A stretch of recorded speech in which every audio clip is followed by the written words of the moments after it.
La cuisine sentait encore les pancakes que maman avait préparés pour ce qu'elle appelait notre discussion familiale, bien que le ton de sa voix ce matin-là suggérait que ce ne serait rien de bien doux.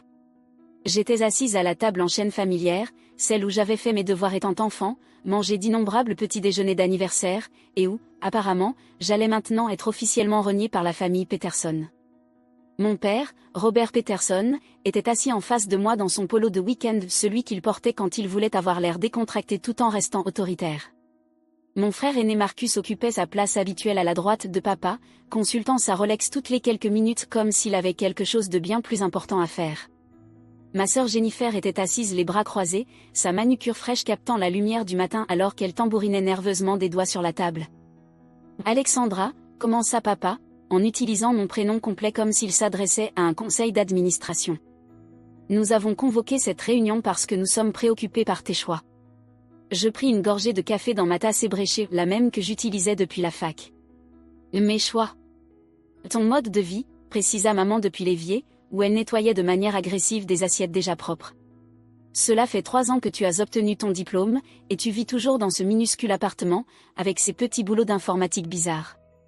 Développement web en freelance, rectifiez-je doucement. Marcus ricana. Freelance au chômage, tu veux dire? Tu as au moins une assurance santé? J'en avais une excellente, en fait grâce à la société que j'avais créée pour mes diverses activités. Mais il ne m'avait jamais posé de questions sur les détails de mon travail, trop occupé à supposer que je peinais à survivre. Tu vois, ma chérie, dit papa en se penchant en avant avec son air paternel le plus convaincant, nous avons été patients. Nous avons compris que tu avais besoin de temps après la fac pour te retrouver.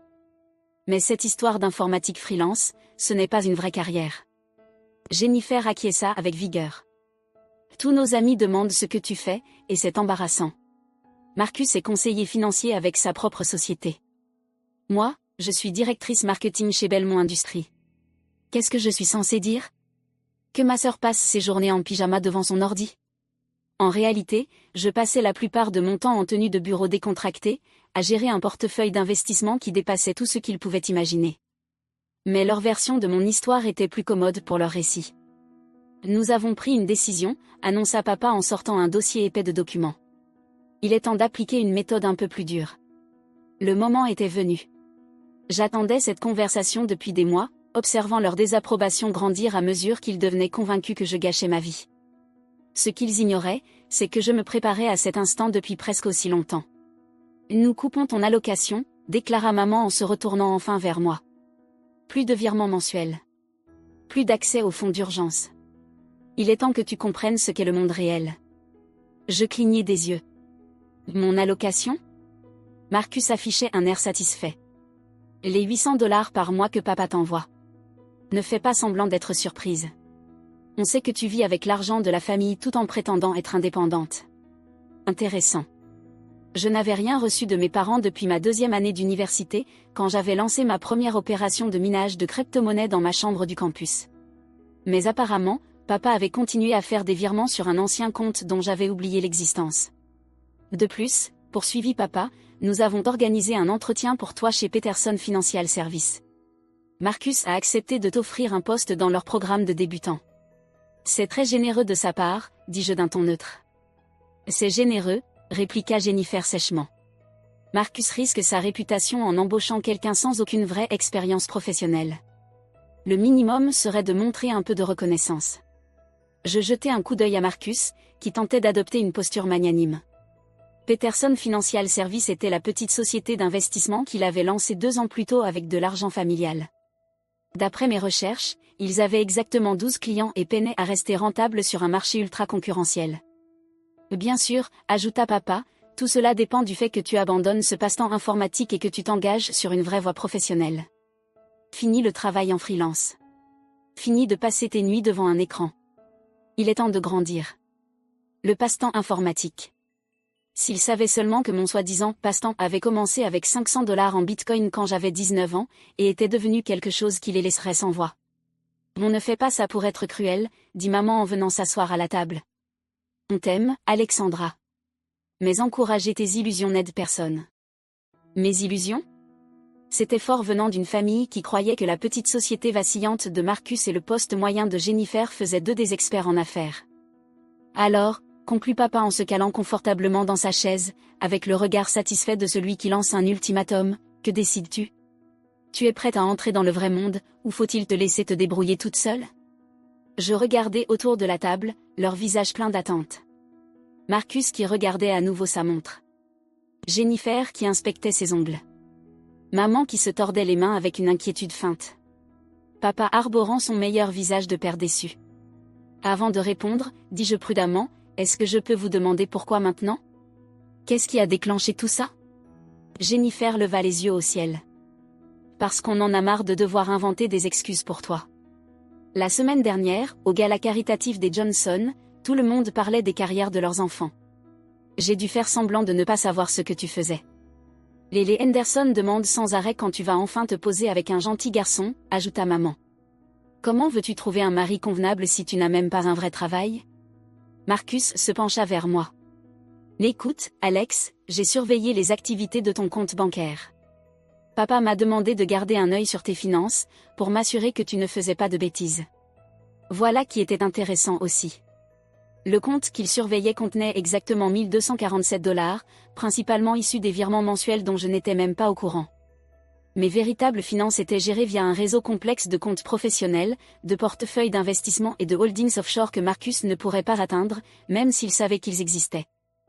Tes habitudes de dépenses sont inquiétantes, continua-t-il avec son ton de conseiller professionnel. Le loyer de ce petit appartement, les courses, les factures. Tu vis au jour le jour avec l'allocation de papa. Ce n'est pas viable. J'ai failli éclater de rire. Le petit appartement était en réalité un pantouse que je possédais entièrement, dans un immeuble que j'avais acheté il y a 6 mois.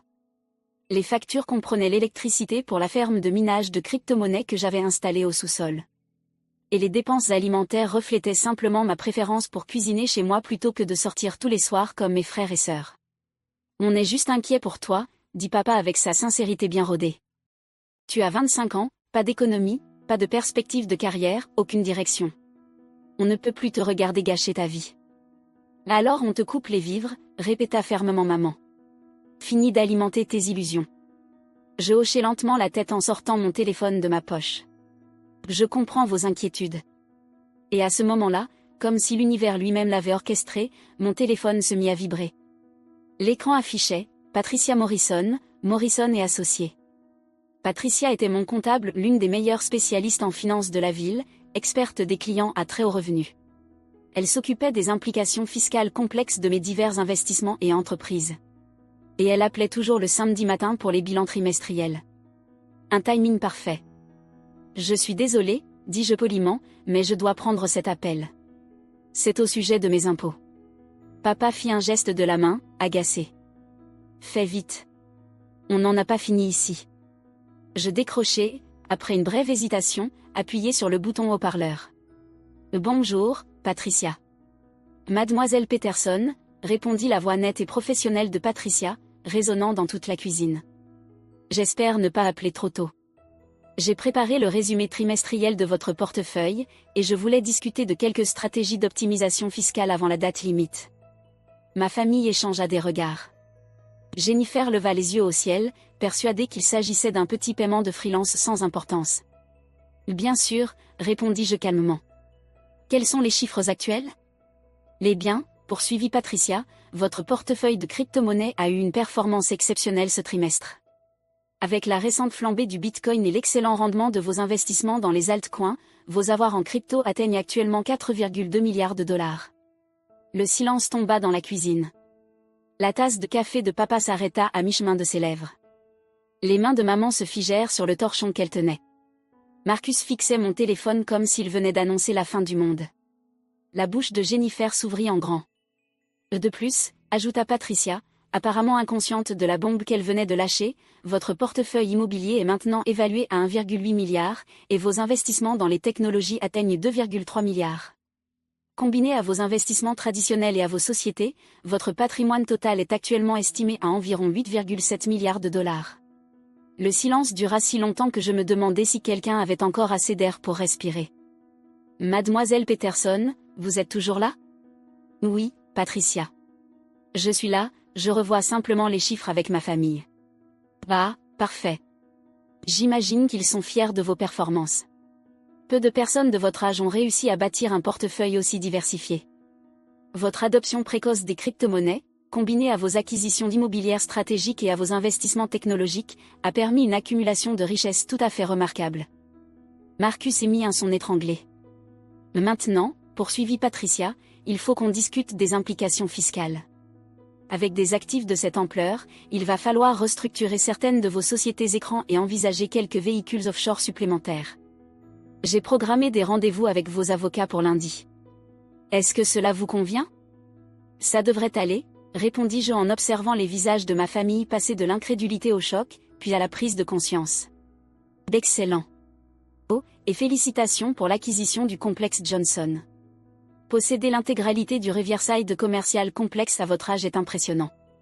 Vos parents doivent être très fiers. Le visage de papa était devenu livide. Le Riverside Commercial Complex, c'était l'immeuble de bureaux haut de gamme où Peterson Financial Services louait une petite suite. Marcus s'était plaint du prix du loyer le mois dernier. Merci, Patricia. On se parle lundi. Passez un excellent week-end, mademoiselle Peterson. Mes salutations à votre famille. Je raccrochai et posai soigneusement le téléphone sur la table. Le silence qui suivit était si total que j'entendais l'horloge de la cuisine, le bourdonnement du réfrigérateur, et ce qui ressemblait à l'effondrement silencieux de l'univers de Marcus. 8,7 milliards, murmura enfin maman. En dollars, confirmai-je. Papa reposa sa tasse de café, la main tremblante. Alexandra, je ne comprends pas. Je regardais leur visage sidéré. 3 ans de condescendance, de pitié et de discours moralisateurs nous avaient menés à ce moment. 3 ans pendant lesquels ils m'avaient prise pour un échec, alors que je construisais un empire qu'ils étaient incapables de concevoir. Qu'est-ce que tu ne comprends pas, papa? L'argent. Tu travailles sur des ordinateurs dans ton appartement. Je travaille sur des ordinateurs dans mon penthouse, le corrigeai-je doucement. Le penthouse que je possède, dans l'immeuble que j'ai acheté, avec l'argent que j'ai gagné grâce à des investissements que j'ai commencé à 19 ans.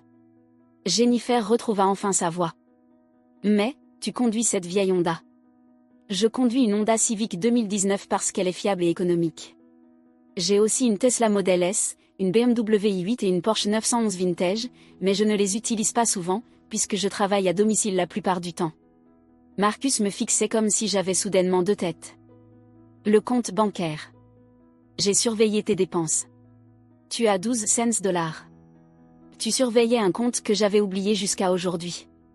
Un compte que je n'ai pas utilisé depuis la fac, parce que j'ai environ 37 autres comptes dans différentes institutions, en plus de portefeuilles d'investissement, de participation dans des entreprises et de portefeuilles de crypto-monnaies qui contiennent, enfin, tu as entendu les chiffres de Patricia. Je me levai et me dirigeai vers le réfrigérateur, d'où je sortis une bouteille d'eau. J'avais besoin d'un instant pour digérer ce qui se passait, et eux avaient besoin de temps pour encaisser la réalité de leur situation. Mais tu vis de façon si simple, dit maman, la voix petite et déconcertée. Je vis de manière efficace, expliquai-je en revenant à la table. Quand on a assez d'argent pour tout acheter, on se rend compte que désirer moins vaut plus que posséder davantage. Je n'ai pas besoin d'exhiber ma richesse pour me sentir accompli. Papa secouait lentement la tête. Ton travail avec les ordinateurs, les missions en freelance.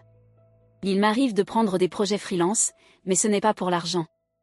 J'aime coder, et parfois certains défis sont intellectuellement stimulants. Le mois dernier, j'ai aidé une start-up à optimiser son architecture de base de données. Le mois d'avant, j'ai conseillé une société de services financiers pour la mise en œuvre d'une blockchain. Tu es consultante, demanda Jennifer d'une voix faible. Entre autres. Je suis aussi investisseuse, propriétaire immobilière, trader en crypto-monnaie, et d'après les premières recherches de Forbes pour leur prochaine liste des jeunes entrepreneurs, je suis ce qu'ils appellent une milliardaire discrète. Marcus retrouva enfin sa voix. Forbes. Ils essaient de m'interviewer depuis 6 mois. J'ai toujours refusé parce que je préfère rester discrète, mais après aujourd'hui. Je haussai les épaules. Peut-être qu'il est temps d'être plus public à propos de mon succès. Je sortis à nouveau mon téléphone et fis défiler mes contacts. En fait, je vais les rappeler. Non, dit papa rapidement. Attends. Juste, attends. Je me figeai, le doigt suspendu au-dessus du contact de Sarah Kim, la journaliste de Forbes qui me poursuivait obstinément pour une interview. Aide-moi à comprendre, reprit-il. Si tu as autant d'argent, Pourquoi ne nous l'as-tu pas dit? Pourquoi nous laisser croire que tu étais en difficulté? Je posai le téléphone et le regardai attentivement. Et dis-moi, papa, quand as-tu demandé pour la dernière fois comment allait mon travail? Vraiment demandé, sans le balayer d'un revers de main en disant que ce n'était que des jeux vidéo. Il ouvrit la bouche, puis la referma. Et vous tous, quand vous êtes-vous vraiment intéressés à ce que je faisais? Vous avez tiré des conclusions sur ma vie à partir d'observations superficielles. Et quand j'ai essayé d'expliquer mon travail, vous l'avez rejeté comme un rêve irréaliste. Je me tournai vers Marcus. Tu te souviens de Thanksgiving il y a 2 ans? J'ai essayé de te parler de mes investissements en crypto-monnaie, et tu as ri en disant que l'argent digital était une arnaque pour les paresseux qui ne veulent pas de vrai boulot. Marcus grimaça. Et toi, Jennifer, à ton anniversaire l'année dernière, j'ai mentionné que j'envisageais d'acheter de l'immobilier commercial. Tu m'as tapoté la tête comme si j'étais une gamine et tu m'as dit de me concentrer sur le fait de trouver un mari au lieu de m'inquiéter pour les affaires. Jennifer baissa les yeux vers ses mains. Alors j'ai arrêté d'essayer de partager mes réussites avec des gens convaincus que j'échouais. C'était plus simple de vous laisser penser ce que vous vouliez pendant que je construisais quelque chose de réel. Les yeux de maman se remplirent de larmes. Mais nous sommes ta famille. Nous t'aimons. Je sais que vous m'aimez, dis-je doucement. Mais vous aimez la version de moi que vous vous êtes fabriquée. La fille en détresse qui a besoin d'être secourue. La déception familiale à qui il faut imposer de l'amour dur et des interventions. Vous n'avez jamais essayé de voir la vraie moi. J'ouvris mon ordinateur portable, qui était resté fermé sur le comptoir. Vous voulez voir ce que je fais réellement de mes journées? Sans attendre de réponse, je fis apparaître mon tableau de bord prix des crypto-monnaies en temps réel, rapport de gestion immobilière, résumé de portefeuille d'investissement, analyse commerciale de mes différentes entreprises.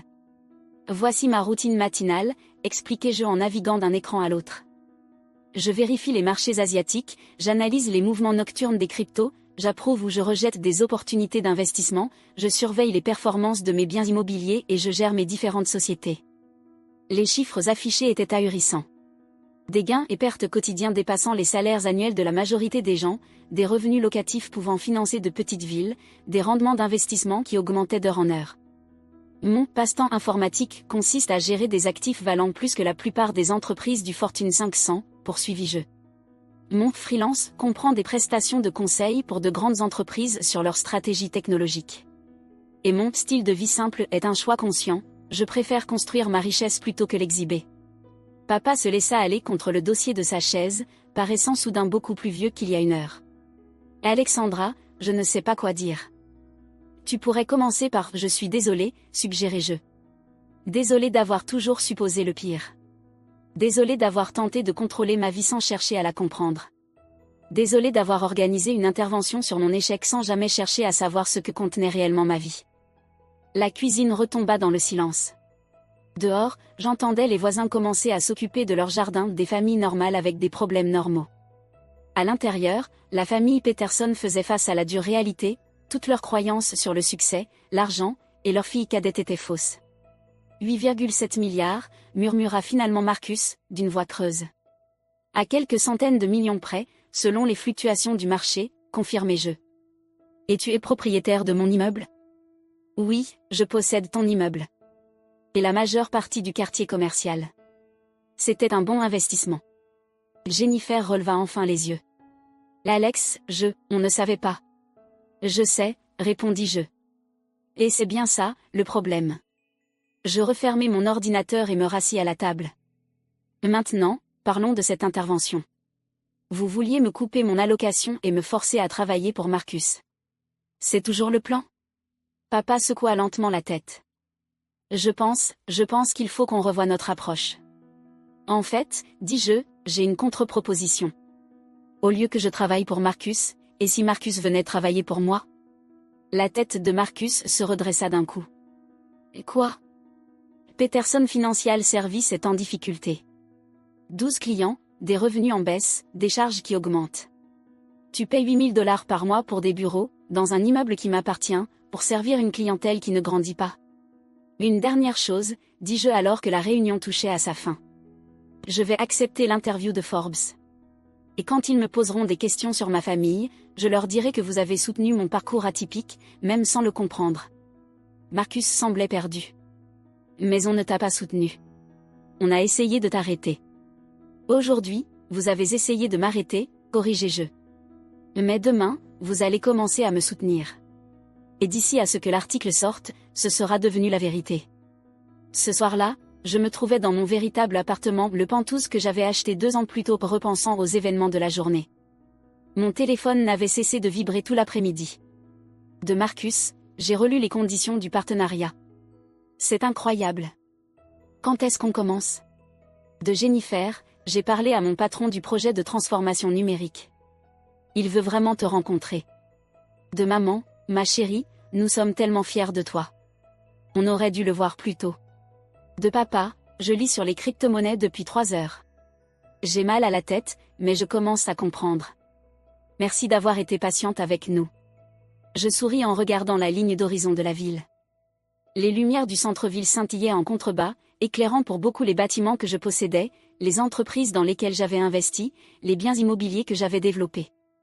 L'intervention qu'ils avaient planifiée pour me sauver d'une vie soi-disant ratée avait au contraire révélé que leurs idées sur l'échec et la réussite nécessitaient une sérieuse remise en question. Mon téléphone sonna. Sarah Kim, de Forbes.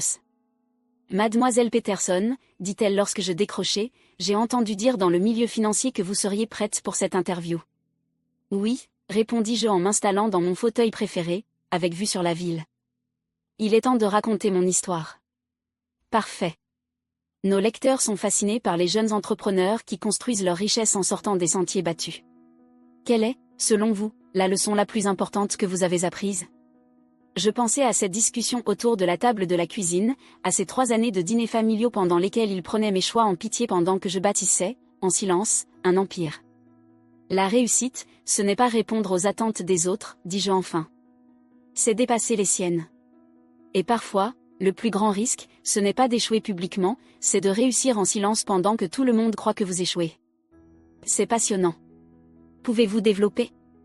Je regardais ma ville, en pensant à cette famille qui avait passé des années à essayer de me sauver d'une vie que je n'avais en réalité jamais vécue. Parfois, dis-je, la meilleure revanche, ce n'est pas de prouver aux autres qu'ils ont tort.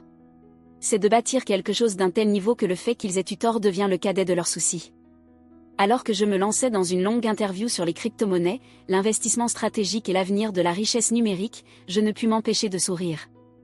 La vie ratée dont ils avaient voulu me sauver n'avait jamais existé. Mais la vie de succès que j'avais construite en secret? Elle ne faisait que commencer. 3 mois plus tard, l'article de Forbes parut en kiosque, avec ma photo en couverture et le titre. À 25 ans, elle a bâti un empire de 9 milliards de dollars pendant que sa famille organisait une intervention. À ce moment-là, Peterson Morrison Financial avait doublé sa clientèle. Jennifer dirigeait la transformation numérique la plus réussie de l'histoire de Belmont Industries. Et mes parents étaient devenus, contre toute attente, des investisseurs plutôt avisés en crypto-monnaie. La table de cuisine où ils avaient tenté de me couper les vivres accueillait désormais nos réunions familiales hebdomadaires, où nous planifions de nouvelles entreprises, étudions des opportunités d'investissement et célébrions nos succès respectifs. Et chaque samedi matin, lorsque Patricia appelait avec la mise à jour trimestrielle du portefeuille, je veillais toujours à mettre l'appel sur haut-parleur.